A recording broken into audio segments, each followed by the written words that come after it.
Alright everyone, Hickey here with a brand new Call of Duty Cold War video. It feels weird actually saying Cold War instead of Modern Warfare or Warzone. So the trailer dropped for Call of Duty Black Ops Cold War. The little teaser that we got, it's very intense and it's all about knowing your history. So, you know me, I've been looking into it. It's a very intense situation that was going on between America and Russia. Yuri Bezmenov is the person at the very end of this trailer. So the whole point of this video, I'm going to be showing you the full interview, which is the warning to America. Yuri Bezmenov was a KGB defector, and this was filmed in 1984, and this is the warning to America about the Cold War. So everybody, get knowing your history, okay? Like, subscribe, comment, go check me out on Twitch, where we'll be streaming the live event at HickeyGG, and I'll see you on the next video. Peace. Mr. Bezmenov was born in 1939 in a suburb of Moscow. He was the son of a high-ranking Soviet Army officer. He was educated in the elite schools inside the Soviet Union and became an expert in Indian culture and Indian languages. He had an outstanding career with Novosti, which was and still is, I should say, the press arm or the press agency of the Soviet Union. It turns out that this is also a front for the KGB. He escaped to the West in 1970 after becoming totally disgusted with the Soviet system, and he did this at great risk to his life. He certainly is one of the world's outstanding experts on the subject of Soviet propaganda and disinformation and active measures. Well, you spoke several times before about ideological subversion. That is a phrase that I'm afraid some Americans don't fully understand. When the Soviets use the phrase ideological subversion, what do they mean by it? Ideological subversion is the slow process which we call either ideological subversion or active measures, активные мероприятия in the language of the KGB, or psychological warfare. What it basically means is to change the perception of reality of every American to such an extent that despite of the abundance of information, no one is able to come to sensible conclusions in the interests of defending themselves, their families, their community, and their country.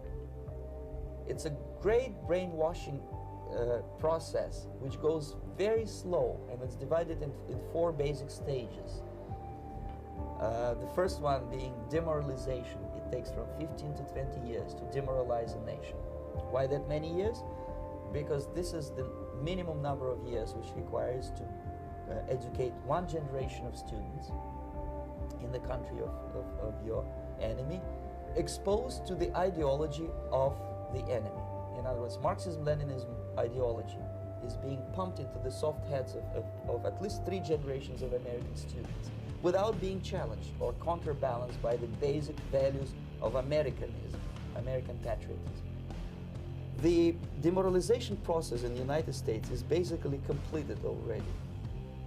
For the last 25 years, actually it's overfulfilled, because demoralization now reaches such areas where previously not even Comrade Andropov and all his experts would even dream of such a tremendous success.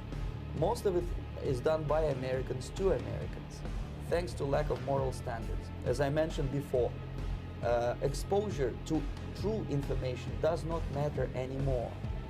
A person who was demoralized is unable to assess true information. The facts tell nothing to him. Even if I shower him with information, with authentic proof, with documents, with pictures, even if I take him by force to the Soviet Union and show him concentration camp, he will refuse to believe it until he is going to receive a kick in his fat bottom.